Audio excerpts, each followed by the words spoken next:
नमस्कार. खरं तर चांदवड एक गाव या पेजवर आज आपल्या सगळ्यांशी संवाद साधायला मिळालो आहे. वेगळ्या काही कविता घेऊन, काही जुन्या गप्पा, काही गोष्टी आणि बरंच काही घेऊन आपल्या समोर येतोय. बरेच लोक आता येतीलच.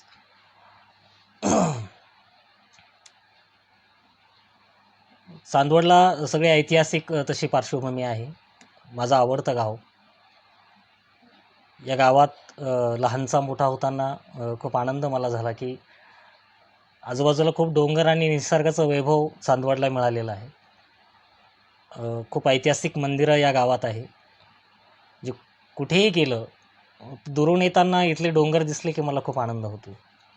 देवी अहिल्याबाईंचा रंगमाल या गावात आहे, जो तो आलेला आहे आत्ताशी. वाटच बघत होता वाटतं. आणि रेणुका मातेचं एक मंदिर पण या गावात आहे. नमस्ते जितू. आणि खूप ऐतिहासिक असा पार्श्वभूमी असलेलं एक गाव. इथे चांदवडी रुपया पूर्वी तयार व्हायचा. जुनी टाकसाळ होती. बाजूलाच वर्दडी नावाचं एक गाव आहे. म्हणजे पूर्वी चांदवडला तामलिंदापूर असं नाव होतं. शनी महात्म्यामध्ये त्याचा उल्लेख आहे. जे राजा विक्रमादित्याचे हातपाय तोडून अमित नमस्कार चांदवडच्या एका वेशीमध्ये इथे टाकलेलं होतं. चंद्रपूर, तामलिंदापूर, चंद्रपूर आणि चांदवड असा हा गावांचा प्रवास झालेला आहे. बरीच ऐतिहासिक पार्श्वभूमी या गावाला आहे. गणेशजी नमस्कार. अहिल्याबाईंचा बारव इथला बघण्यासारखा आहे. म्हणजे अहिल्याबाईंच्या काळामध्ये ज्या बारव बाईंनी बांधल्या आहेत त्या पाहण्यासारख्या आहेत. शेवटपर्यंत पायऱ्या आहेत त्या बारवेला आणि खूप खोल आहेत. म्हणजे जेव्हा जेव्हा चांदवडमध्ये दुष्काळ पडलेला आहे तेव्हा त्या बारवेतनं पाणी तालुक्याच्या खेड्यातल्या गावांना पुरवायचे. जे अजूनही त्या बारवेला पाणी असतं उन्हाळ्यातही. जे अहिल्याबाईंचं एक वैशिष्ट्य इतकं छान आहे की जेथे जेथे त्यांनी बारव केले तिथे ते पाणीच आहे. पण ते सोडलं तर बऱ्याच ठिकाणी आपल्याला दिसतं की दुष्काळ जरी असला तर पण हा पाण्याचा ठाव घेणं हे अहिल्याबाईंना चांगलं अचूक होतं. देवावर श्रद्धा असणाऱ्या अहिल्याबाई खूप मंदिरांचा जीर्णोद्धार अहिल्याबाईंनी केलेला आहे. म्हणजे अगदी रेणुकेचं इथलं मंदिर असेल, अजिंठा वेरूळचं मंदिर असेल, अहिल्याबाईंनी त्याचा जीर्णोद्धार केलेला आहे. त्यांचं चरित्र वाचताना या गोष्टी आपल्याला लक्षात येतात. जे राभी जोशींचं प्रवास वर्णन मी वाचत होतो त्याच्यातही त्यांनी चांदवडचा उल्लेख केलेला आहे की सायकलवर त्यांनी भारत भ्रमण केलेलं होतं आणि सायकलच्या प्रवासात जाताना त्यांनी चांदवडला ते थांबले होते आणि त्यांनी खूप छान असं वर्णन केलं आहे चांदवडचं पण. म्हणजे अगदी सरोजिनी बाबर यांचं पुस्तक जर आपण चाळलं कुलस्वामिनी नावाचं, त्याच्यात पण त्यांनी एक रेणुका देवीचं एक महत्त्व फार सुंदर सांगितलेलं आहे की ही रेणुका चांदवडची दिवसातनं 3दा रूपं बदलते. म्हणजे सकाळी आपण जर गेलो तर ती आपल्याला एक बालिका दिसते, दुपारी गेलो तर एखादी तरुणी दिसते आणि सायंकाळी गेलो तर एखादी वृद्धा दिसते. असे 3 अवस्था सरोजिनी बाबर यांनी त्यांच्या पुस्तकात या देवीच्या हे केलेल्या आहेत. तर मला फार छान वाटतं की वेगवेगळ्या भागातनं चांदवड पुढे आलेलं गाव आहे. म्हणजे अगदी शरद जोशींची चळवळ असेल, म्हणजे महिला अधिवेशन शेतकऱ्यांचं इथे झालेलं आहे. ते फार गाजलेलं आहे पूर्वी. ते अजूनही शेतकरी चळवळीच्या बाबतीत विषय निघाला की चांदवडची आठवण निघाल्याशिवाय तो पुढे सरकत नाही. चांदवडला साहित्यिक पार्श्वभूमी पण आहे. पूर्वी ते ग्रामीण साहित्य संमेलन भरलं होतं आणि खूप मोठे मोठे साहित्यिक म्हणजे आनंद यादवपासून सगळेच, रणजित देसाईपासून सगळेच साहित्यिक चांदवडला आलेले होते. तेव्हा मी नसेनही, तेव्हा खूप लहान असेल. पण आम्हाला त्या सगळ्या जुन्या आठवणी सगळे सांगतात. आम्हाला शिकवायला जे सतीश पिंपळगावकर होते आमचे गुरुजी, 12वीला मला ते मराठी शिकवायचे. त्यांच्यामुळेच आम्ही कवितेच्या प्रांतात आलो खरं तर. म्हणजे कविता गाऊन शिकवण्याची सरांची हातोटी फार छान होती. म्हणजे त्यांच्यामुळे खूप साहित्यिक आम्हाला बघायला मिळाले. पिंपळगावकर सर म्हणजे आमचे आवडते सर होते सगळ्यांचे. ते आम्हाला मराठी खूप छान शिकवायचे. आणि सुरवंता चित्रपटाला त्यांनी गाणी पण लिहिली होती.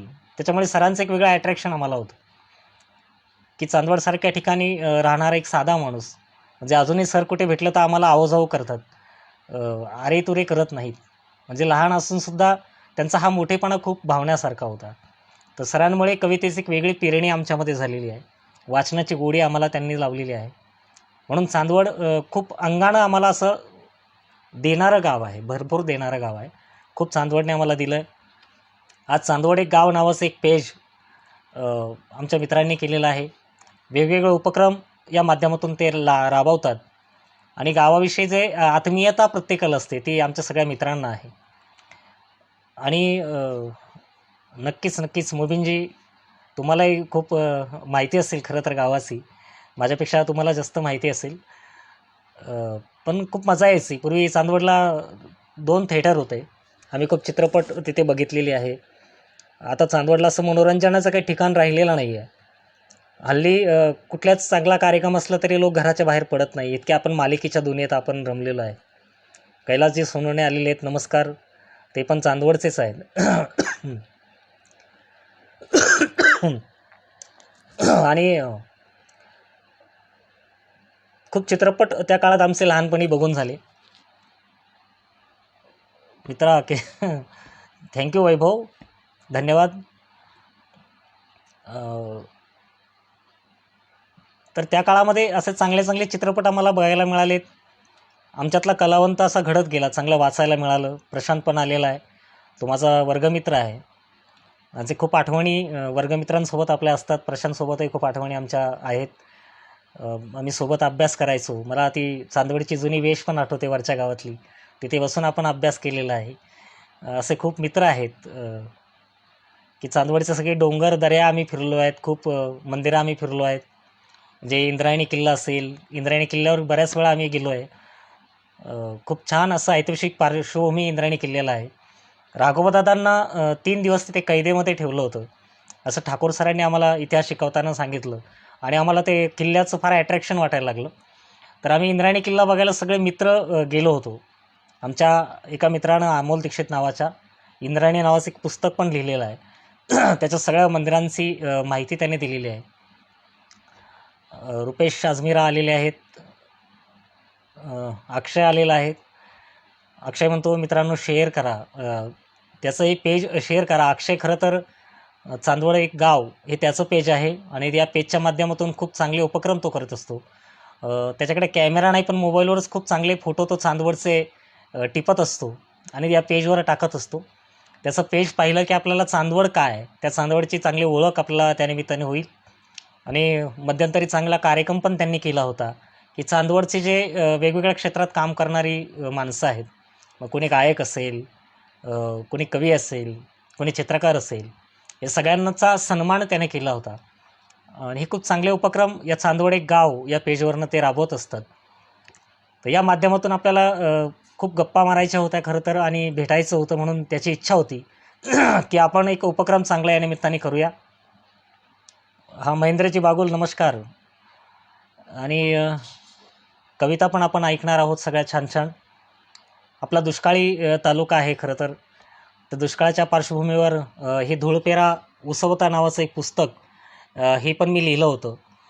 आणि खूप प्रेम या कवितांवर सगळ्या मित्रांनी केलेलं आहे. नक्कीच वैभव, कविता आपण म्हणणारच आहोत.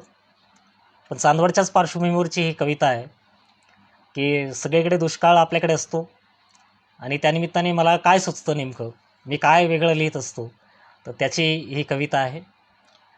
पेरलेलं रान सार ऊन जाळीत चाललं. माझ्या पुस्तकातलीच ही कविता.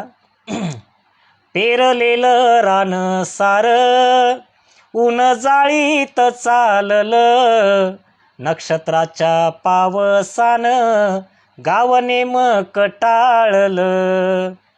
पेरलेलं रान सार ऊन जाळीत चाललं, नक्षत्राच्या पावसानं गाव नेमक टाळलं. ढग वांजोटे माथ्यावर भुई तापली तापान, ढग वांजोटे माथ्यावर, भुई तापली तापान, निवाऱ्याला राखलेलं बिळ सोडलं सापान. धूळ पेरा उसवता गेले काळ झालाच रे, धूळ पेरा उसवता गेले काळ झालाच रे. कोणी गोजिऱ्या मोराचे पाय खुडले नाच रे, कोणी गोजिऱ्या मोराचे पाय खुडले नाच रे. पेरलेलं रान सार ऊन जाळीत चाललं, नक्षत्राच्या पावसान गाव नेमक टाळलं, गाव नेमक टाळलं. असं सगळं असतं की हसमुखजी पटेल आलेले आहेत. प्रफुल्ल राऊतजी नमस्कार.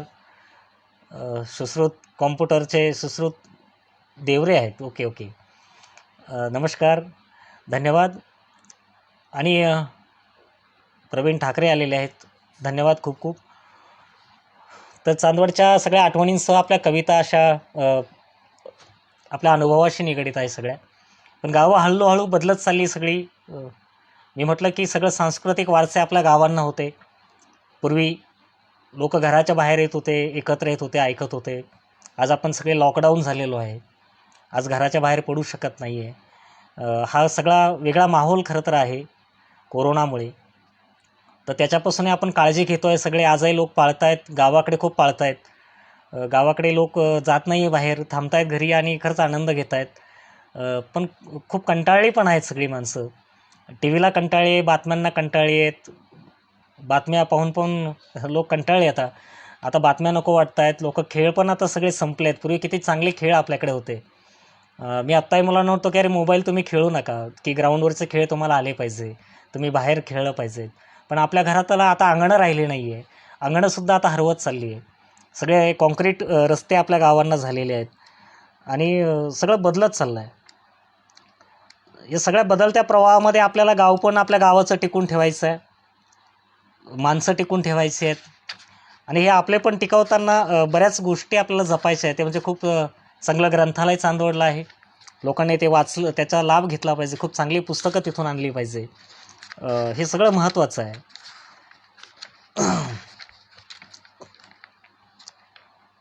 आणि या सगळ्या प्रवाहात मी अलीकडे मुद्दाम असं म्हणतो की बैलगाडीच्या चकाऱ्या बुजल्या. म्हणजे मला आठवतं की मामाच्या गावाला जाताना पूर्वी गाड्या नसायच्या, बैलगाडीने किंवा पायी असा प्रवास आम्हाला करावा लागायचा. आणि तेव्हा असं काहीतरी मनात असायचं. म्हणून मी आज म्हणतो की आता रस्ते खूप चांगले झाले आहेत, गाड्या आल्यात, पटकन आपण पोचायला लागलो. पण आपल्याला ती इच्छा जी आतून यायची ती आता राहिली नाही आहे. पूर्वी आपण जी उर्मी आपल्याला दाटून यायची की मामाच्या गावाला जायचं, ते गाणं आपण ऐकायचो. ते मामाचं गाव आता हरवलेलं आहे.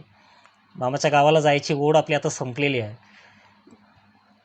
म्हणून जवळ असणाऱ्या माणसांशी आपण आता बोलत नाही आहे, लांब असलेल्या माणसाशी बोलायला आपल्याला आवडायला लागलं नाही का. इथून फोनवर आपल्याला तासनतास चॅटिंग करायला आवडायला लागली, बोलायला आवडायला लागलं. पण जवळ बसलेल्या माणसाशी काय बोलायचं, हे सगळे प्रश्न आता आपल्या पिढ्यांना पडायला लागले. म्हणून मी मागे असं म्हटलं होतं की बैलगाडीच्या चकाऱ्या बुजल्या, रस्ते गाव पॉश झालं. हरप्रीत बाजवा आलेले आहेत, नमस्कार. राहुल कोतवाल आहेत. आमचा चांदवड बघा, चांदवडचा किती अभिमान आहे. कवी प्रशांत मोरे सरांची तुझा हात परिस ही कविता प्रवीण ठाकरेंना ऐकायची. नक्कीच नक्कीच मी आज मित्रांच्या पण कविता ऐकवणार आहे. खूप छान त्या कवितेची तुम्ही आठवण करून दिली. प्रशांत मोरे माझे लाडके कवी आहेत खरं तर, आणि त्यांची कविता आम्हाला खूप आवडते. ती कविता आपण नक्कीच ऐकणार आहोत. मी तुमच्यासाठी ते ऐकवतो, चांदवडकरांसाठी. मी प्रशांत मोरेंना चांदवड कॉलेजला आणलं होतं, मला आठवतं. पारितोषिक वितरणाला प्रशांत मोरे चांदवडला आले होते आणि खूप फॅन त्यांचे चांदवडला झालेत. ते आजही खूप आहेत. त्यांच्या सगळ्या कविता इथल्या कवींना पाठ असतात, रसिकांना पाठ असतात. अंकुर आलेला आहे, अंकुर कासलीवाल आमचा मित्र वरच्या गावातनं. की बघा, सगळ्या गावातली माणसं आज इथे आपल्याला भेटत आहेत. म्हणजे लॉकडाऊन असलं तरी आपण सगळे भेटतो, याचा खूप आनंद मला होतो आहे. सगळ्यांना नमस्कार, धन्यवाद. कवी प्रशांत मोरे यांची कविता मी आपल्यासाठी ऐकवतो. तुझा हात परीस माझा लोखंडी गझुला, तुझा हात परीस माझा लोखंडी गझुला, हात परीस लागता झुला सोन्याचा झाला, झुला सोन्याचा झाला. तू मधाळ मधाची गोडी, तू मायेची दिवाळी, चूल पेटली पेटली तुझ्या नशिबी सदाची होळी. खूप सोसले तू आई मिळो मला नवी वाट, खूप सोसले तू आई मिळो मला नवी वाट. व्हावी तुझ्याच नावान नव्या युगाची पाट, तुझ्या कपाळीचा डाग माझ्या घामान पुसावा, तुझ्या कपाळीचा डाग आमच्या घामान पुसावा. नव्या युगाचा दिवस तुझ्या मर्जीनं उगावा, तुझ्या मर्जीनं उगावा, तुझ्या मर्जीनं उगावा. कवी प्रशांत मोरे यांची कविता होती.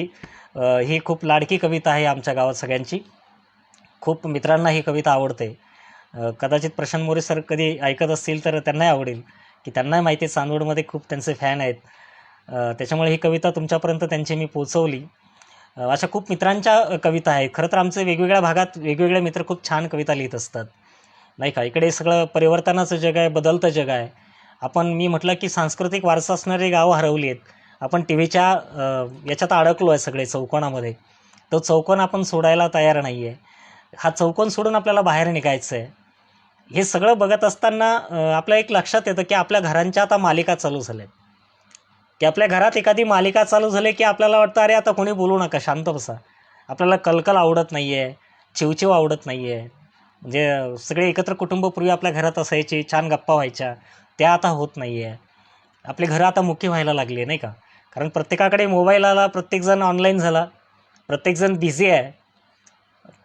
तर म्हणून म्हटलं की इथे बसून लांबच्या मित्राशी बोलायला आपल्याला आवडायला लागलं, आणि जवळ बसलेल्या माणसाशी काय बोलायचं हे सगळे प्रश्न आपल्या पिढ्यांच्या पुढ्यात आहे. म्हणून आमच्या भरत दौंडकर नावाचा एक मित्र आहे, तो फार सुंदर लिहितो. त्याचं एक कविता मला फार आवडते. निमगाव म्हाळुंगीचा आमचा हा मित्र. सध्या महाराष्ट्रात भरतचं फार मोठं नाव आहे. खूप चांगलं नाव भरतचं आहे नव्या पिढीतलं. आणि गोपनीतून निसटलेला दगड नावाचा त्याचा संग्रह आलेला आहे. तर त्याने असं लिहिलं आहे की कुंकू मालिकेपुरतंच पवित्र असते हळद कुंकू, आणि घराचं मात्र भोंड झालंय कपाळ. कुंकू मालिकेपुरतंच पवित्र असतंय हळद कुंकू, आणि घराचं मात्र भोंड झालंय कपाळ. मॅचिंग साडी घालून बघायची आवडती मालिका, मॅचिंग साडी घालून बघायची आवडती मालिका, आणि आयुष्याच्या मालिकेत कधीच कुणाशी जुळत नाही. मॅचिंग साडी घालून बघायची आवडती मालिका, आणि आयुष्याच्या मालिकेत कधीच कुणाशी जुळत नाही. इथे मैताच्या तिरडीला बांधायला साधी सुतळीसुद्धा मिळत नाही. मॅचिंग साडी घालून बघायची आवडती मालिका, आणि आयुष्याच्या मालिकेत कधीच कुणाशी जुळत नाही. इथे मैताच्या तिरडीला बांधायला साधी सुतळीसुद्धा मिळत नाही. अरे काय चाललंय काय या गोजीरवाण्या घरात, अरे काय चाललंय काय या गोजीरवाण्या घरात. सांगता येत नाही कधी कोसळेल, सांगता येत नाही कधी कोसळेल तुझे नि माझे घर दोघांचे. सांगता येत नाही कधी उडून जाईल मन उधाण वाऱ्याचे. फक्त मालिकेतच असते लेक लाडकी या घरची, फक्त मालिकेतच असते लेक लाडकी या घरची. आणि घरादारात इस्टेटीत मात्र बहीण कधीच नसते भावाची, बहीण कधीच नसते भावाची. कविता ही परिवर्तनं टिपत असते. नेमकं काय घडतंय आजूबाजूला ते दाखवण्याचं काम कविता करत असते. मला खलील जिब्रानचं एक वाक्य फार आवडतं. खलील जिब्रान नेहमी असं म्हणतात की जे वाईट आहे, कुरूप आहे, त्याच्याकडे बघा, आणि इतका वेळ बघा की जोपर्यंत त्याच्यामध्ये सौंदर्य निर्माण होत नाही. कवी चित्रकार हा सौंदर्य निर्माण करण्याची भाषा बोलत असतो. त्याला वाईटामध्ये काहीतरी चांगलं सापडत असतं, तो शोधत असतो, आणि ते शोधणं कलावंताचं काम आहे. कारण ॲरिस्टॉटलने सगळ्या कलावंतांना त्याच्या राज्यातून हाकलून दिलं होतं वाटतं. आणि कारण ते वेगळं काही करत नाही, प्लेटोने वेगळं काही करत नाही. कारण जसं झाड आहे तसं त्याचं चित्र काढतात, जसं डोंगर आहे तसंच ते चित्र काढतात. वेगळं काय करतात, तर कलावंताला वेगळं शोधता आलं पाहिजे. आणि हे वेगळं शोधण्याची भूमिका खूप चांगल्या कलावंतांनी पाडलेली आहे. म्हणून वेगळं शोधणं हे आपलं खूप महत्त्वाचं काम आहे. धन्यवाद प्रशांत बिरारी आहे. योगेश रोकडे आलेला आहे आमचा मित्र. योगेश पण चांगल्या कविता लिहितो आणि खूप चांगले मित्र आहेत चांदवडमध्ये लिहिणारे, चांदवड गावात लिहिणारे खूप मित्र आहेत. प्रफुल्लजी सोनवणे नमस्कार, धन्यवाद. चांदवड एक चांगलं लेखकांचं गाव आहे, कवींचं गाव आहे. म्हणजे आमचे डॉक्टर राजेंद्र मोलोसे खूप चांगले कादंबरकार आपल्या गावात आहे. स्वप्नपंख आणि गाथा सप्तपदी या गाजलेल्या कादंबऱ्या त्यांच्या आहेत. सौरभ म्हणतोय की सोडा आता वेदनांचा गाव तू. सौरभ, ती कविता मला गाता नाही येत, ती तूच गायची आता. सौरभ हा चांगला गायक आहे. वेडिंगचा सिनेमा या चित्रपटाचा गायक माजलगावचा सौरभ शिरसाट आलेला आहे. नक्की प्रफुल्ल चौरेचं गाणं पण मी ऐकवेन. तर खूप चांगले लेखक आम्हाला सतीश पिंपळगावकर आणि डॉक्टर राजेंद्र मलोसे यांच्यामुळे चांदवडला भेटलेत. त्याच्यामुळे चांगले कवी घडले आमचे. मला वाटतं की नेहमी की एखाद्या महाविद्यालयामध्ये एखादा कवी जर शिकवत असेल तर ती खूप चांगली गोष्ट असते, कारण तिथली मुलं चांगली घडतात. पुस्तकावर प्रेम करणारी मुलं घडतात, तिथली संस्कारमय मुलं घडतात, चांगलं वाचन करणारी मुलं तिथे घडतात. आणि त्याच्यामुळे आमच्यात चांगले कवी तयार झालेत गावामध्ये. आमच्या आजूबाजूला पण जी गावं आहेत, जर इकडे मनमाड आहे 22 किलोमीटर अंतरावर, इकडे लासलगाव आहे. आता कोणीतरी येवल्याची आमची पैठणी प्रसिद्ध आहे म्हणालेत, येवला जवळ आहे. हे सगळे बाजूचे गाव आहे. निफाड आहे. तर आजूबाजूची गावं आहेत, मालेगाव आहे.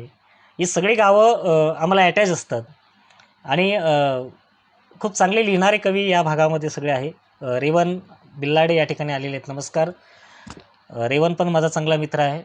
ज्या सगळं चांदवड मला बघताय, खरं तर आम्ही रोज भेटतो. न भेटणारी सगळी मुलं आहेत, त्यांनी कधी कविता ऐकल्या नाहीत. ते फक्त म्हणतात तू नेहमी फिरत असतो, फेसबुकवर आम्हाला दिसतो. आज सगळ्यांना भेटता येतं आहे. या लॉकडाऊनच्या काळामध्ये हा महत्त्वाचा भाग आहे.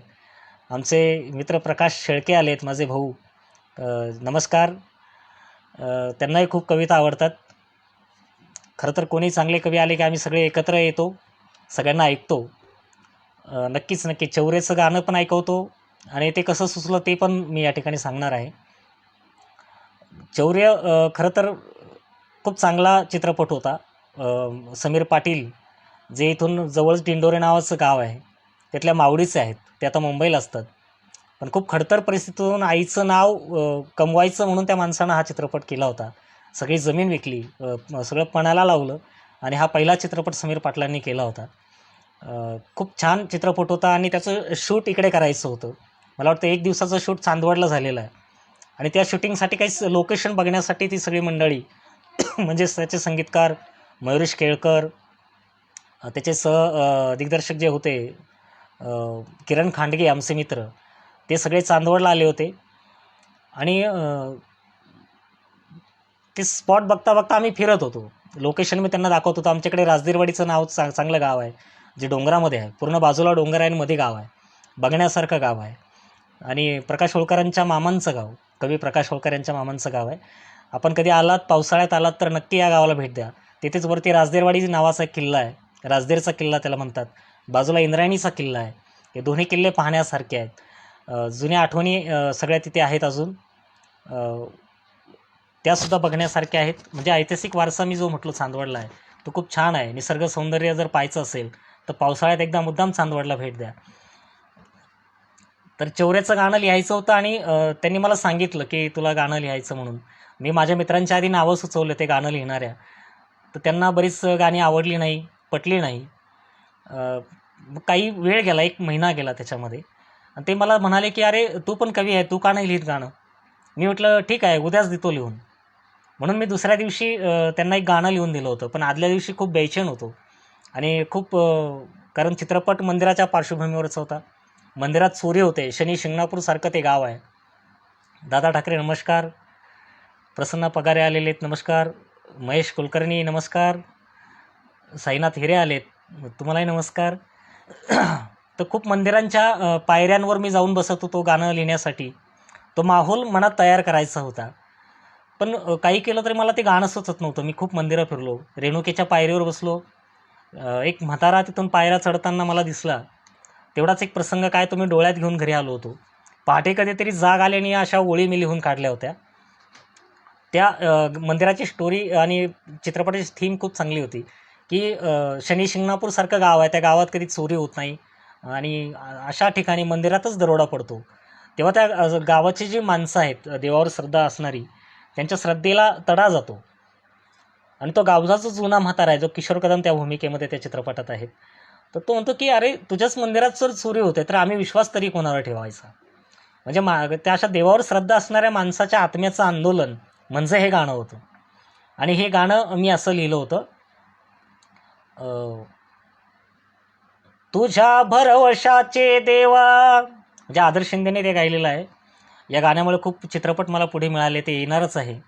मला वाटतं की अजून गैरी नावाचा चित्रपट येतो आहे पांडुरंग जाधव यांचा, त्या गैरीसाठी मी एक गाणं लिहिलेलं आहे, सॅड सॉन्ग ते. आणि नुकतं अजून घाटी नावाचा एक चित्रपट येतो आहे, आमचे बाळासाहेब उगलमुगले नावाचे मित्र आहे, त्यांच्या चित्रपटाला माझं एक गीत आहे, ते आदर्श शिंदेनेच गायलेलं आहे. म्हणजे आणि राडा नावाचा एक चित्रपट आहे, त्याला आदर्श शिंदेने गायलेलं एक चित्रपट गीत येतं आहे, ते गाणं पण तुम्हाला खूप आवडेल.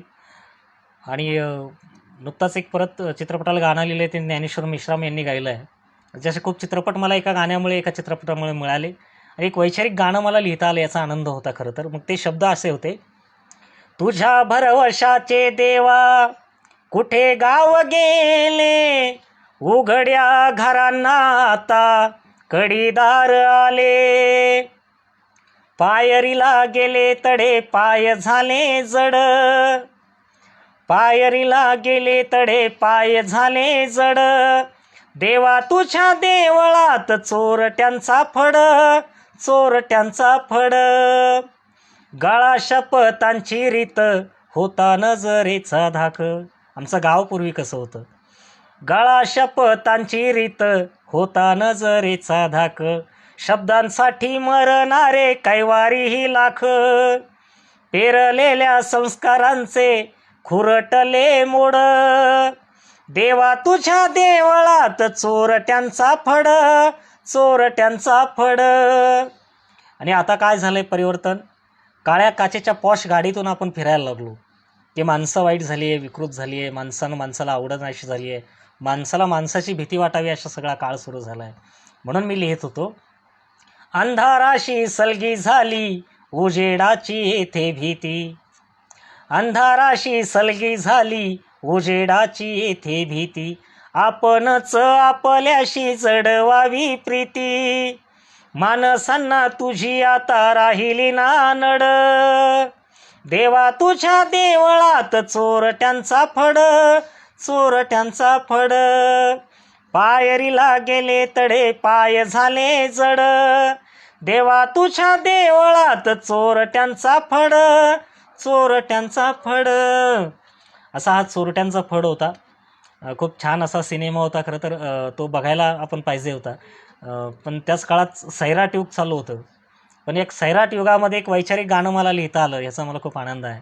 म्हणजे खूप चांगले मित्र माझं कौतुक करतात की खूप चांगले शब्द आम्हाला तो दिलेत, जे अगदी अभिनेता मिलिंद शिंदे, तीर्था मुरबाडकर, आम्ही सगळे एका गाडीतनं त्या प्रमोशनला फिरत होतो. आणि मयुरेश केळकरनी यांना विचारलं, अभिनेता मिलिंद शिंदे यांना, की दादा तुम्हाला कुठलं गाणं आवडतं, या 3 गाण्याच्या चित्रपटामध्ये होते. तर ते म्हणाले की मला पायरीला गेले तरी फार आवडतं. तर मला फार बरं वाटलं की आपल्या गाण्याचं एवढं कौतुक सगळे करतायत.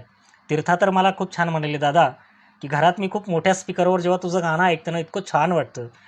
तर खूप मजा आली. ते मलाही फार उशिरा ते गाणं खरं तर ऐकायला मिळालं, जेव्हा ते रिलीज झालं तेव्हा ऐकलं. आणि तो चित्रपट बघायला मी आईला घेऊन गेलो होतो, आमच्या सगळी घरची माणसं होती, माझी मुलं होती. आणि ते गाणं झाल्यानंतर थिएटरमध्ये पूर्ण टाळ्या सगळ्या लोकांनी वाजवल्या. तेव्हा मला खरं कौतुक वाटलं की चांगलं गाणं आपण देऊ शकलो, कारण हे चांगले शब्द घेऊन चांगलं गाणं आलं पाहिजे. कारण चांगल्या विचारांची फार गरज अलीकडच्या काळाला आहे. कारण लोक कोणाचं ऐकत नाही आहे, कोणी कोणाला सांगावं, कोणी कोणाशी बोलावं असा काळ आता राहिलेला नाही आहे. प्रत्येकजण हिरो झालेला आहे, प्रत्येकजण हुशार झालेला आहे, आणि प्रत्येकजण नेता पण झालेला आहे, नाही का. तर म्हणून मी त्या कवितेत म्हणत होतो की बैलगाडीच्या चकऱ्या बुजल्या, रस्तेगाव पॉश झालं. बैलगाडीच्या चकऱ्या बुजल्या, रस्तेगाव पॉश झालं. आणि मोबाईलवर आपलं जे गाव आहे त्याच्यातल्या संदर्भात मी लिहितो की बैलगाडीच्या चकाऱ्या बुजल्या, रस्तेगाव पॉश झालं, आणि गावातलं शेंबडं पोरगं आता व्हॉट्सअपला आलं, नाही का. इतकं परिवर्तन या गावामध्ये झालेलं आहे. बैलगाडीच्या चकाऱ्या बुजल्या, रस्ते गाव पॉश झालं आणि गावातलं शेमडं पोरगं आता व्हॉट्सअपला आलं. शिकली हुकली पोरं नांगर हाती धरला नाही. शिकली हुकली पोरं नांगर हाती धरला नाही. डिजिटल झाले कार्यकर्ते आणि नेताच कोणी उरला नाही. डिजिटल झाले कार्यकर्ते आणि नेताच कोणी उरला नाही. लोकसभा राज्यसभा आता जत्रा नव्या भरू लागल्या.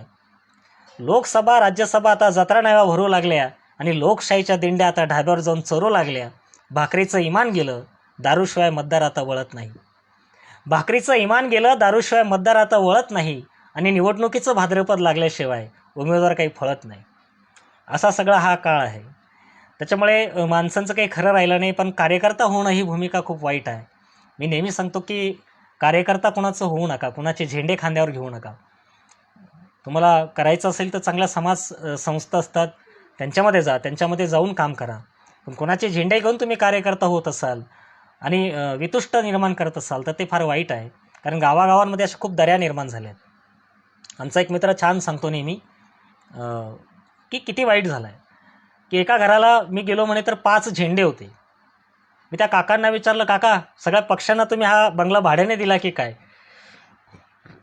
ते म्हणाले, तुला तर माहिती आहे म्हणे माझी 5 मुलं आहेत. मला मोठं पोरगा आहे, चांगले टेरिकाटचे कपडे घालतं म्हणे, ते काँग्रेसमध्ये आहे, त्याला लोकांना भेटायला फार आवडतं. तो काँग्रेसमध्ये आहे. दुसरा मुलगा गाडी घेऊन गावभर हिंडत असतो म्हणे, कोणीच त्याच्या गाडीमध्ये बसत नाही, तो राष्ट्रवादीमध्ये आहे. तिसऱ्याला वाटतं सगळ्यांनी आपल्याला ऐकावं पण कोणीच त्याचं ऐकत नाही, ते शिवसेनेमध्ये आहे. चौथं तुझ्यासारखं गोडगोड भाषणं करतं म्हणे, ते भारतीय जनता पार्टीत आहे. लहाण्याला अजून सगळं जाळून पळून नवीन निर्माण करायचं आहे, ते मनसेमध्ये आहे. म्हटलं अरे वा, 5 झेंडे 5 पक्ष, आणि काका तुम्ही कुठे आहे? तर काका म्हणाले आपण अपक्ष आहे.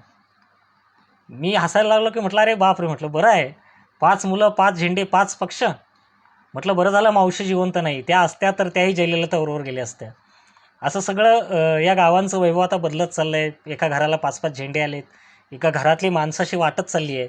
तर मला वाटतं एकोपा टिकण्यासाठी गावं टिकली पाहिजे, आणि गावं टिकायचे असतील तर चांगले संस्कार त्या गावांमध्ये राहिले पाहिजे, चांगली पुस्तकं आपल्या घरांपर्यंत आली पाहिजे, नाही का, चांगले विचार आपल्या गावापर्यंत पोहोचले पाहिजे.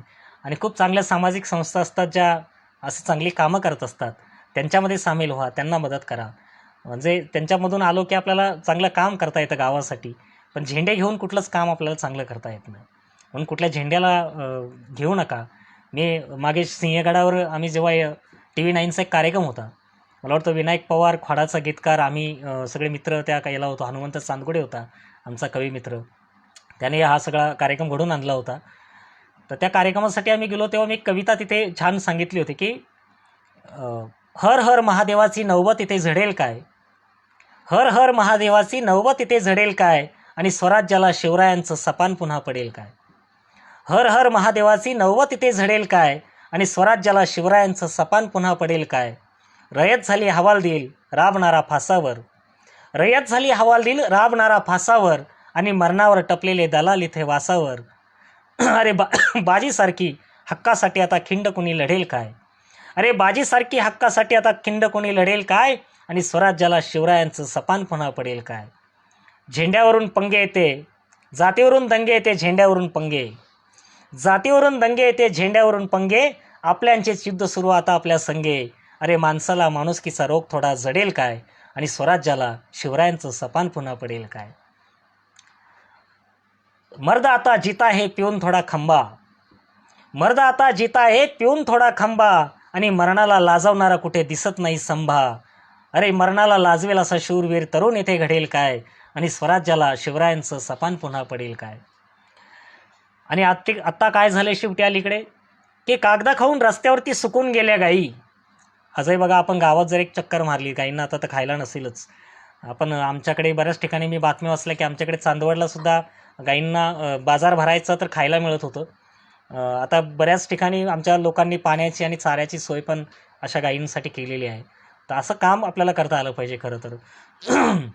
ते खूप महत्त्वाचं आहे. तर मी शेवटी असं लिहिलं होतं की कागदा खाऊन रस्त्यावरती सुकून गेल्या गाई, कागदा खाऊन रस्त्यावरती सुकून गेल्या गाई, पार्लरमध्ये जाऊन रोज सस्ते आता आई.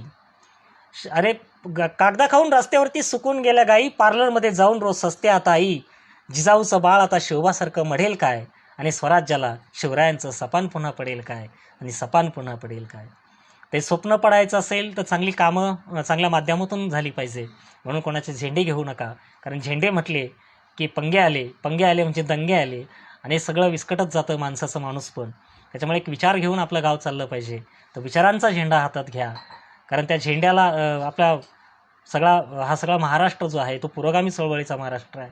आणि आपल्या महाराष्ट्रातलं एक एक जे एकोपा आहे तो टिकून ठेवण्यासाठी आपल्याला विचारांची गरज आहे. चांगले पुस्तकं, चांगले विचार हेच आपल्याला तारू शकतात. ही खूप महत्त्वाची भावना आहे. म्हणून कवितेच्या माध्यमातून सांगणं एवढंच आहे की आपण हे सगळं सांगत पेरत फिरत असतो सगळीकडे महाराष्ट्रभर, की गावासाठी पण ती गोष्ट गरजेची आहे. आता नव्या पिढीमध्ये मी पाहतो की खूप चांगले कलावंत आहे, चांगले लेखक आहेत, चांगले कवी आहेत, की ते त्यांना एक चांगली ऊर्जा देणारं गाव आपल्याला मिळालं पाहिजे. की चांदवडला मी अजूनही म्हणतो की चांगलं नाट्यगृह अजून झालेलं नाही आहे, ते व्हावं अशी माझी खूप इच्छा आहे. मी बऱ्याच जणांना बोललोही तसं की आपल्या गावात एक नाट्यगृह चांगलं करा. गावाला असे चेहरे मिळाले पाहिजे चांगले, नाही का. चांगला चेहरा म्हणजे चांगलं नाट्यगृह झालं तर गाव आपलं अजून सुंदर दिसेल. आपल्या गावात एक वैचारिक बैठक असणारे चांगले कार्यक्रम आपल्याला घेता येतील. हा एक त्याचा मागचा भाग होता. कारण आम्ही बरेच उपक्रम राबवलेत, पण लोक घराच्या बाहेर पडत नाही आहे. हा सगळ्यात मोठा वाईट भाग या गावाचा आहे किंवा आपल्या आजूबाजूच्या गावांचा आहे. पण खेड्यांमध्ये जेव्हा आम्ही जातो, जे अगदी भोयेगावला आम्ही यात्रेमध्ये एकदा कार्यक्रम केला होता. भोयेगावचे खंडोबाची यात्रा, मोठी यात्रा भरते, तर तिथे पूर्ण वावर भर असं माणसं बसलेली होती. मंडप टाकलेला होता आणि गाव व्हिलेज झालं आहे. हा संदीप जगताप, मी आणि आम्ही सगळे दोघे मिळून हा कार्यक्रम करत होतो. तो कार्यक्रम त्या गावात लावलेला होता यात्रेमध्ये. आणि मला किती छान सांगायला वाटतं की कविता पहिल्यांदा लोक ऐकत होती आणि आम्ही कविता म्हणताना लोक समोर रडत होती. रडताना आम्ही माणसं पाहिलीत की त्यांनी कार्यक्रम संपल्यावर सांगितलं का ते मी प्रत्येक यात्रेमध्ये एक कवितेचा कार्यक्रम लावणार आहोत. अगदी खडक माळेगाव असेल, म्हणजे राजू पगारे आता ऐकतायत, त्यांना आम्ही तिथे घेऊन गेलो होतो. तिथे आमचे मित्र खूप चांगला कार्यक्रम करतात माळेगावमध्ये. अशा गावागावांमध्ये ही सगळी सांस्कृतिक चळवळी उभ्या राहायला पाहिजेत. तिथली सगळी माणसं रात्रीचे एकत्र येतात आणि असे चांगले कार्यक्रम तिथे त्या गावामध्ये होत असतात. तर वैचारिक भूमिका असणारी ही सगळी गावं आपण जगवली पाहिजे. चांगले उपक्रम झाले पाहिजे. चांगली कविता म्हणणारी लोकं आपल्या गावात आली पाहिजे. म्हणजे आपल्या पाट्याला जर गेलं तर ऐश्वर्या पाटेकरसारखा एक मित्र माझा आहे, जो पाट्याला राहायचा. मी अजून आठवतं मला, त्याच्या घरी मी जायचो. आज तो प्राध्यापक आहे रानवड कॉलेजला आणि सगळ्या महाराष्ट्राला त्याचं नाव माहिती आहे. तो ऐश्वर्या पण मला आठवतो, त्याच्या कविता पण मला चांगल्या पाठ आहेत. तर ऐश्वर्या इतका मोठा नाव होण्यामागे पण त्याचे वाईट दिवस मी पाहिलेले आहेत जवळून. म्हणजे अगदी त्याला एमएच्या नोट्स घ्यायला पैसे नसायचे, सगळे सन्मान चिन्ह त्याने विकून टाकलेले होते आणि त्या विकलेल्या पैशातनं त्याने त्या नोट्स घेऊन तो पास झाला होता. की असा एक कवी मित्र, ज्याला नादो मानवरांचे तेव्हा पत्र यायचे. अनुष्टोप, कवितारतीसारख्या मोठ्या मोठ्या मासिकांमध्ये त्याच्या कविता छापून यायच्या. खूप सुंदर अशी गोष्ट होती आणि लिहायचं किती सुंदर, नाही का. त्याचं भविष्याचं आपल्या चांदवड तालुक्यातला पहिला जो कवी आहे ऐश्वर्या, की त्याला पहिला युवा साहित्य अकादमीचा पुरस्कार मिळाला आहे. म्हणजे अगदी MPSC UPSC करणाऱ्या मुलांना प्रश्न पडतो, पहिला युवा साहित्य अकादमी पुरस्कार कोणाला मिळाला आहे? तो आपल्या चांदवडचा तालुक्यातला कवी ऐश्वर्या पाटेकर याला मिळालेला आहे. ही महत्त्वाचा भाग आहे. त्याच्या पुस्तकाचं चित्र पण मला काढता आलं मग पृष्ठ. ही माझ्यासाठी आनंदाची गोष्ट आहे. राजू पगारे म्हणता, इश्काच्या इलाजाची दवा मला पाच ग. नक्की नक्की आपण ऐकणारच आहोत. ती कविता खरं तर धनंजय सोनवणे साहेब आलेले आहेत. नमस्कार, धन्यवाद. खूप खूप चांगला कार्यक्रम सुरू आहे. खूप खूप धन्यवाद. खरं तर हा अक्षयमुळे चालू आहे. अक्षयने हा प्रयोग केला की चांदवडमध्ये पण आपले सगळे कलावंत जे आहे ते पुढे आले पाहिजे. त्या दृष्टीने त्याची पण इच्छा होती की आपण चांदवडकरांना घरी बसून कोरोनाच्या काळात काहीतरी आपल्याला ऐकावता येईल का, ही त्याची भूमिका होती आणि खूप चांगली कल्पना होती त्याची. अमित गुजराती माझा मित्र आलेला आहे. वैष्णव चांदकर हे माझं तुमचे नाव आहे, बरोबर. या नावाने मी कॉलेजमध्ये असताना काही कविता लिहिल्या होत्या. खरं तर त्यामागे एक गंमत होती की विष्णू थोरे नावाने कविता पाठवल्या की त्या छापून येत नव्हत्या, म्हणून मी प्रयोग केला होता. वैष्णव चांदकर नावाने पण मी कविता पाठवायचो, त्या छापून यायच्या. तर गंमत म्हणून मी ते केलं होतं. पण शेवटी आपलं नाव ते आपलं नाव असतं. हे मला यशवंत चव्हाण यांचा एक किस्सा आठवला. यशवंत चव्हाणांची गोष्ट फार सुंदर होती, कारण आपलं नाव कमवायला फार दिवस जातात आणि ते कमवता आलं पाहिजे. ते फार महत्त्वाची गोष्ट. कारण यशवंतराव चव्हाण जेव्हा लहान होते तेव्हा शाळेमध्ये शिकत असताना गुरुजींनी मुलांना सांगितलं की तुम्ही मोठे झाल्यावर काय होणार आहे, मला पाटीवर लिहून दाखवा. कोणी लिहिलं मी डॉक्टर होणार आहे, कोणी म्हणालं मी वकील होणार आहे, कोणी म्हणालं मी इंजिनियर होणार आहे. यशवंतराव चव्हाण पाठीमागे बसलेले होते. गुरुजींनी आवाज दिला, यशवंता बघू तुझ्या पाठीवर काय लिहिलंय. आणि घाबरत घाबरत जाऊन यशवंतरावांनी पाटी गुरुजींच्या हातामध्ये दिली. त्या पाटीवर लिहिलेलं होतं, मी यशवंतराव चव्हाण होणार आहे. ही गोष्ट वाचल्यानंतर मला कळालं की आपल्या नावामध्ये किती ताकद असते. म्हणून विष्णू तोरे हे नाव माझं वाटलं. म्हटलं याच नावाने आपण लिहायचं आयुष्यभर. कुठे छापून नाही आलं तरी चालेल. कविता काही छापून यावी म्हणून नसते, पुरस्कार मिळावी म्हणून नसते. ते एक आत्मिक आनंद देणारी भावना आहे, म्हणून ती सगळ्यांपर्यंत पोचावी ही सगळी भावना त्यामागे असते. राजे राज्य कुणाचं आहे होऊन जाऊ द्या. हर्षल ती माझी पाठ नाही आहे, पण त्याचे कडवं नक्की ऐकवेन. डॉक्टर विठ्ठल शिंदे आमचे आवडते कवी होते. बरं झालं तुझ्या निमित्ताने त्यांची आठवण होते. अजून कोणीतरी मला म्हणालं होतं ही कविता घ्या म्हणून. डॉक्टरांची कविता खूप छान होती ती. आणि मला आठवतं की येवल्याला पोलीस स्टेशनला सोमनाथ तांबे नावाचे PI होते. त्यांनी माझा आणि डॉक्टर विठ्ठल शिंदेंचा कार्यक्रम ठेवला होता. कृष्णप्रकाश SP तेव्हा कार्यक्रमाला आलेले होते. ते डॉक्टरांचे फार फॅन होते, त्यांना ती कविता फार आवडायची. त्याच्या डॉक्टरांचं एक कडवं मला खरं तर आठवतं त्या कवितेचं, की इथे कुणालाच सुखाचे 2 घास मिळत नाही, इथे कुणालाच सुखाचे 2 घास मिळत नाही. राजे तुम्ही निर्माण केलेल्या राज्यात राज्य कुणाचे तेच कळत नाही. खूप छान अशी डॉक्टरांची ही कविता होती. डॉक्टर बाबासाहेब आंबेडकर यांच्यावर पण त्यांनी कविता फार सुंदर लिहिली होती, की अजून गेली नाही जात, माणसानं टाकली नाही कात. या 2 कविता डॉक्टरांच्या महाराष्ट्रात खूप प्रसिद्ध झाल्या. अजून गेली नाही जात, माणसानं टाकली नाही कात, माणसाला पुन्हा एकदा नव्यानं घडवावं लागेल आणि बाबा तुम्हाला जन्माला यावं लागेल. अजून गेली नाही जात, माणसानं टाकली नाही कात, माणसाला पुन्हा एकदा नव्यानं घडावं लागेल आणि बाबा तुम्हाला जन्माला यावं लागेल. यावं लागेल म्हणतोय तोच बाबा समोर आले आणि नेहमीच्याच त्या गंभीर आवाजात म्हणाले, होय मी जन्माला येणार आहे पण मी एकटाच येणार नाही. होय मी जन्माला येणार आहे पण मी एकटाच येणार नाही. शिवछत्रपतींनाही बरोबर घेणार आहे. फुले सावरकर तर केव्हाच तयार आहेत आणि गांधीजींचा तर पुढाकाराचा आहे. आम्ही सारेच येणार आहोत आणि एकाच सतरंजीवर सगळे धर्मग्रंथ हरिनं अंतरणार आहोत. मग यातलं थोडं त्यात, त्यातलं थोडं यात, असं करून एकच धर्म बनवणार आहोत. बाबा बोलतच राहिले. आता ही खूप मोठी कविता आहे. मधले कडवे मला पाठ नसल्यामुळे ते म्हणता आले नाही, पण डॉक्टरांच्या कविता मला फार आवडायच्या. तसंच एक पावसावरची त्यांची एक कविता होती. म्हणजे पाऊस पडला की आम्ही डॉक्टरांकडे जायचो सगळे कवी मित्र, आणि म्हणायचो की डॉक्टर आम्हाला ती कविता ऐकायची. बाहेर पाऊस पडलेला असायचा आणि क्लिनिकमध्ये डॉक्टर आम्हाला ती कविता ऐकवायची. तिचं एक कडवं मला अजून आठवतं. हा पाऊस आला जखमेला करुणी ओला. डॉक्टर विठ्ठल शिंदे फार सुंदर म्हणायचे, त्यांचा आवाज पण चांगला होता.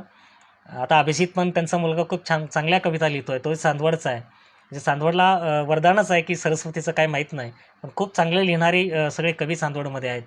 हा पाऊस आला जखमेला करुणी ओला, तुझ्या पहिल्या त्या भेटीचा हा आठव जागा झाला.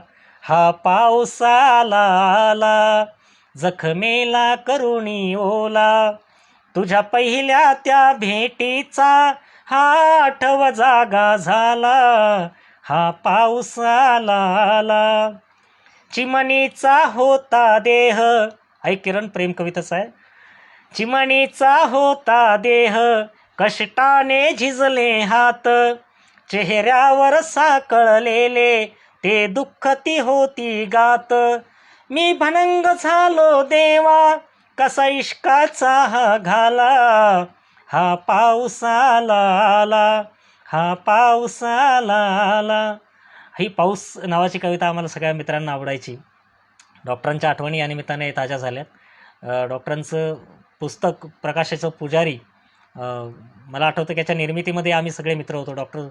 म्हणजे प्राध्यापक सुरेश पाटील सर होते, संतोष केदारे होता, महेंद्र परदेशी होता. आम्ही सगळे औरंगाबादला गेलो होतो ह्या पुस्तकाच्या निर्मितीसाठी.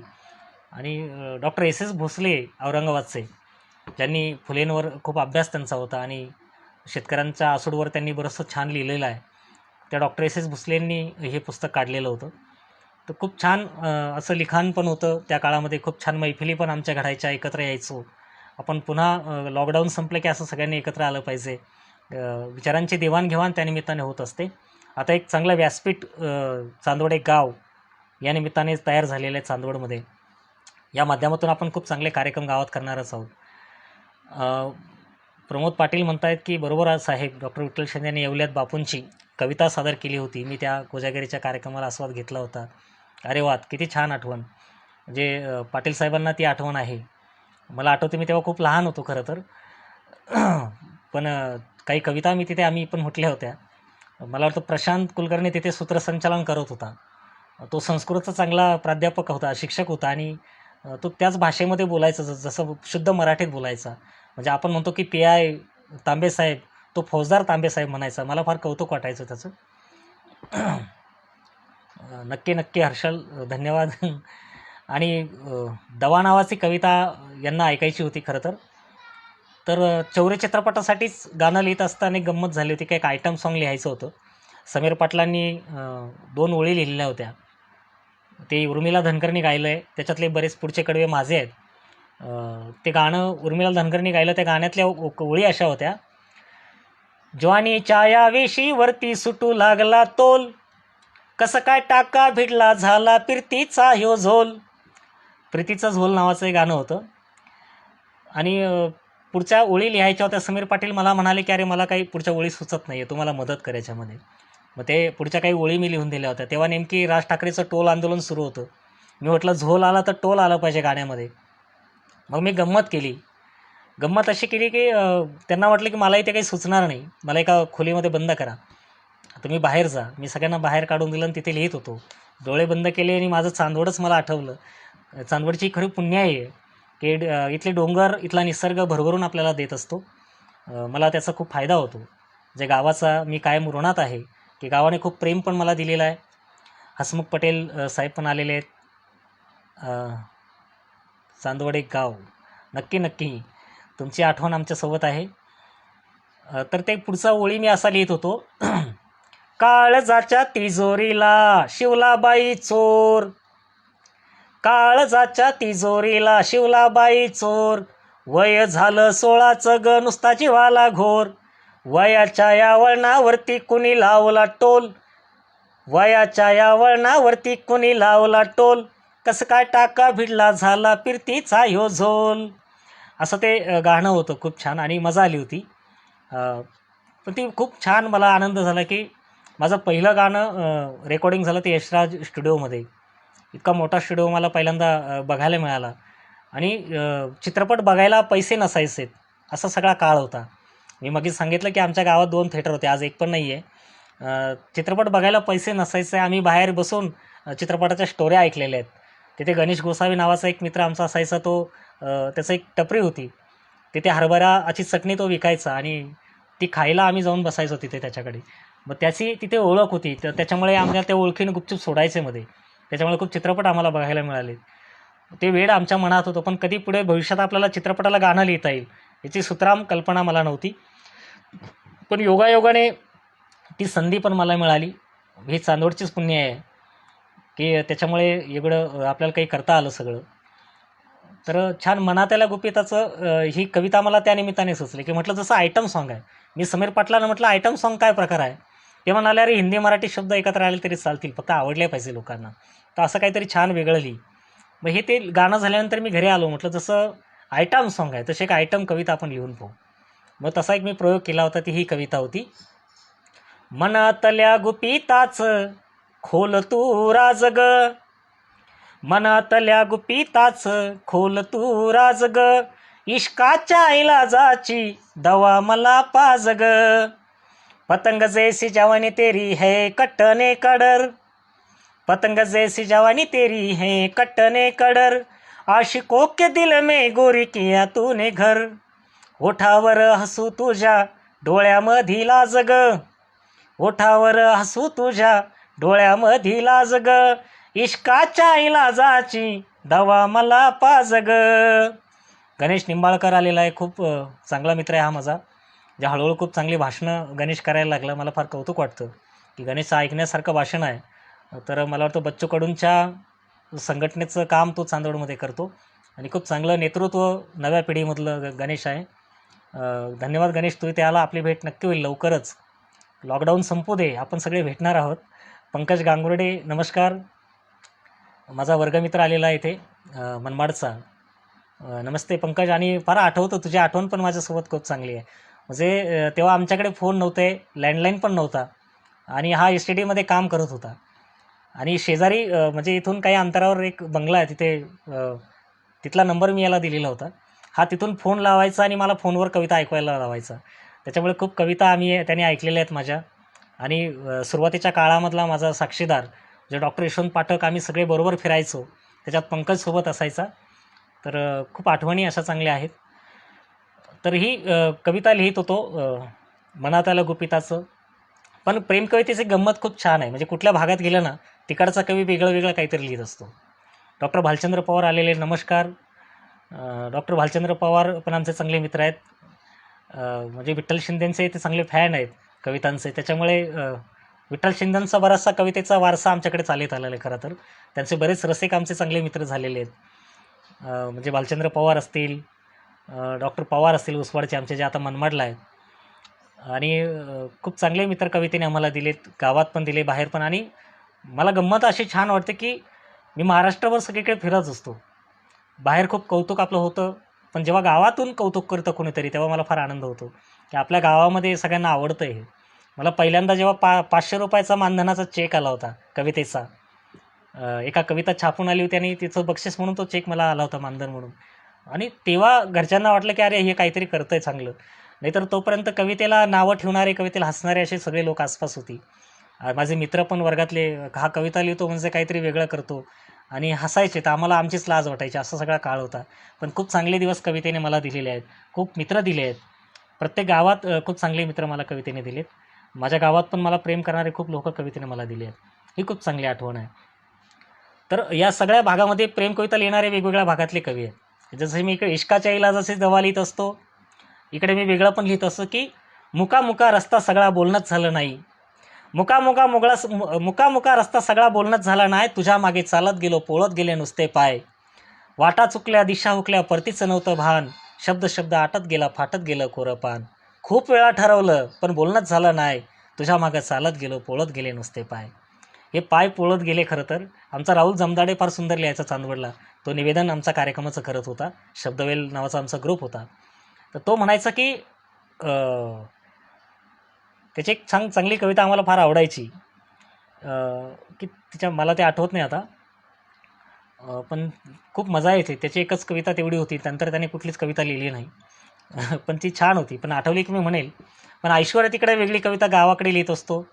तो असं लिहितो की कस्तुरी पानाचा डोळ्यात गेला फुपाटा. कस्तुरी पानाचा डोळ्यात गेला फुपाटा. आणि तुझ्या गायडे पानाचा गावात झाला बोभाटा. आता हा वेगळा ग्रामीण शब्द घेऊन येणारा, ग्रामीण अनुभूती घेऊन येणारा कवी. गावाकडे अशी वेगळी कविता लिहित असतो. तिकडे आपण अमरावतीला गेलो की नितीन देशमुख वेगळी कविता लिहित असतात आमचे मित्र गझलकार. ते काय लिहितात, पुरे अंदाज वाऱ्याचे. मला नितीन दादा फार आवडतो, त्याचा आवाज पण खूप चांगला आहे. चांदवडला पण आपण त्यांना 30+ आणलं होतं. मला वाटतं आमचे प्रांत सिद्धार्थ भंडारे साहेब. आणि म्हणजे हर्षला आठवत असेल की खूप चांगला कार्यक्रम आपण केला होता रंगमालच्या समोर. 31ला कवितांचा कार्यक्रम. आणि DK शेख, प्रमोद आंबडकर, नितीन देशमुख, मी आणि अरुण पवार, आम्ही सगळ्यांनी एक कार्यक्रम केला होता. रात्री 12 वाजून गेले तरी लोक उठायला तयार नव्हते. नंतर आमची कार्यक्रमानंतरचा परत एक कार्यक्रमाची मैफिल जमली होती, ती वेगळीच अजून. म्हणजे साहेबांचं किती गंमत की घरून डबा आणला, पण हॉटेलमधले त्यांनी जेवण केलं नव्हतं. पण कविता ऐकण्यासाठी ते आमच्यासोबत जेवायला पण थांबले. आणि जेवणं झाल्यावर पण ते कविता ऐकत होते. इतका सुंदर कार्यक्रम आठवणीतला राहून गेलेला आहे 31चा. तर तो नितीन देशमुख फार सुंदर लिहित असतो, म्हणजे अमरावतीकडचा आमचा मित्र आहे. तो असं लिहितो, पुरे अंदाज वाऱ्याचे खरे झाले. पुरे अंदाज वाऱ्याचे खरे झाले. मला तू भेटली नाही, बरे झाले. तर असं वेगळं लिहिणारा तो आहे. थोडं पुढे गेलो इकडे कल्याणला, कवी प्रशांत मोरे. तसे ते मालेगावचेच आहेत, पण आता कल्याणला असतात. पण ते वेगळे प्रेम कविता लिहित असतात. ते काय लिहितात, ही वाट तुडवते तुझ्या घराचे दार. मग पुन्हा नव्याने जळते रोज दुपार. ही वाट तुडवते तुझ्या घराचे दार. मग पुन्हा नव्याने जळते रोज दुपार. या भासन सरशी त्रास नभाचा होतो, मग क्षितिजा पलीकडे मी मलाच ढकलत नेतो. ही माय माऊली खेळवते बघ बाळा, ही माय माऊली खेळवते बघ बाळा. मी जाळ तुडवतो सावल्या कर तू गोळा. हे तळवे भाजले पोरी तुझ्या अंगणी, हे तळवे भाजले पोरी तुझ्या अंगणी. हे फोड फुटाया कुणी म्हणावी गाणी, कुणी म्हणावी गाणी, कुणी म्हणावी गाणी. तर अशा वेगवेगळ्या कविता आहेत. प्रमोद पाटील म्हणतायत की सर तुमची आवडती कविता सादर करा नक्की, कारण आवडती कविता कोणासाठी तरी लिहिली असते असं मी ऐकलं आहे. ही माझी आवडती कविता होती जी आत्ता म्हणालो मी, कवी प्रशांत मोरे यांची. खूप छान अशी कविता आहे. हर्षल म्हणतो हो आठवतं आहे, छान कार्यक्रम झाला होता. नितीन देशमुख होते. कार्यक्रमानंतरचा कार्यक्रम देखील छान झाला होता. तेच कार्यक्रम जास्त सुंदर असतात. खूप मजा येते खरं तर. तिथे अजून कवी मोकळे होतात आणि ज्या राहून गेलेल्या कविता असतात त्या पुन्हा आपल्याला ऐकायला मिळतात. त्याच्यामुळे ती एक वेगळी मजा असते आणि छान मजा होती. ती आठवण खूप आपण कोरून ठेवली आहे मनात. पुढे मागे परत एकदा आपण असा कार्यक्रम करूया चांदवडला. नक्कीच गणेशला पण आपण बोलूया पुढच्या वेळी कार्यक्रमाला चांगला असला की. आणि खूप चांगले कवितेचे कार्यक्रम आपल्याला गावी करायचेच आहेत. मला वाटतं आता थोडाच वेळ राहिला. एक शेवटची कविता म्हणून मी थांबतो. आणि खूप वेगळी कविता आणि चांगली, म्हणजे सिरियलसाठीच मी लिहित होतो. माझी एक मैत्रीण होती, ती एक सिरियल करणार होती आणि तिचं टायटल सॉन्ग म्हणून मला तिने सांगितलं होती स्टोरी आणि त्याच्यावर मला ते लिहायचं होतं. तर ते मी खरं तर लिहिली होती.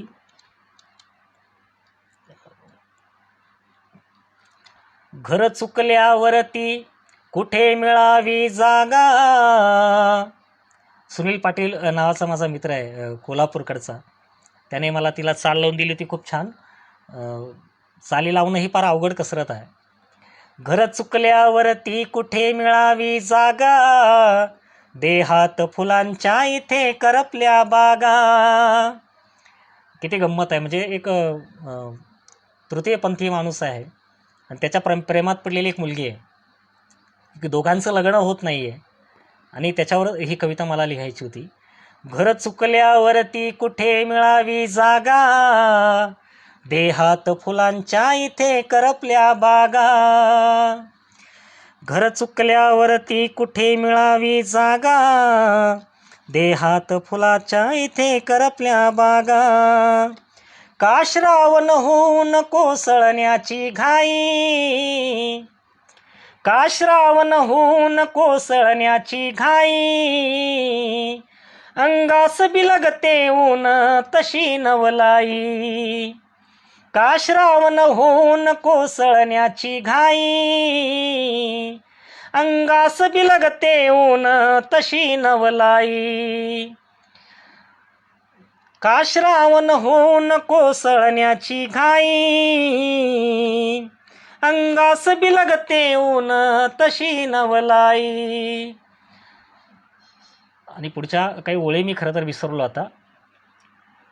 शिवलेल्या स्वप्नांचा मनी उसवतो धागा, देहात फुलांच्या इथे करपल्या बागा. तू समजून घेनास मनाची वेडी, तू समजून घेनास मनाची वेडी. तट तुटल्यावरती का मुकाना वाडी, तू समजून घेनास मनाची वेडी. तट तुटल्यावरती का मुकाना वाडी. शिवलेल्या स्वप्नांचा मनी उसवतो धागा, शिवलेल्या स्वप्नांचा मनी उसवतो धागा. देहात फुलांच्या इथे करपल्या बागा, देहात फुलांच्या इथे करपल्या बागा. देहात फुलांच्या इथे करपल्या बागा. खूप खूप धन्यवाद. बरोबर 1 तास इथे झालेला आहे. चांदवड एक गाव या पेजवर आपण मला सगळ्यांनी ऐकलं. हे पेज सगळ्यांनी लाईक करा, कारण आता इथून पुढे असे चांगले कार्यक्रम आपल्याला ऐकायला मिळणार आहेत. पेज लाईक केलं की त्याच्या नोटिफिकेशन आपल्याला येतीलच. आणि मला वाटतं खूप आमचा अक्षय गुजराती नावाचा मित्र आणि त्याचे बरेच मित्र आहेत की या माध्यमातून खूप चांगलं काम गावामध्ये करत आहेत. आपण हे पेज लाईक करा. हा कार्यक्रम अजून मित्रांपर्यंत पोचवा की चांगले विचार, चांगले कार्यक्रम पर्यंत पोचले पाहिजे. पुन्हा एकदा सगळ्यांचे आभार मानतो आणि माझी रजा घेतो. खूप खूप धन्यवाद.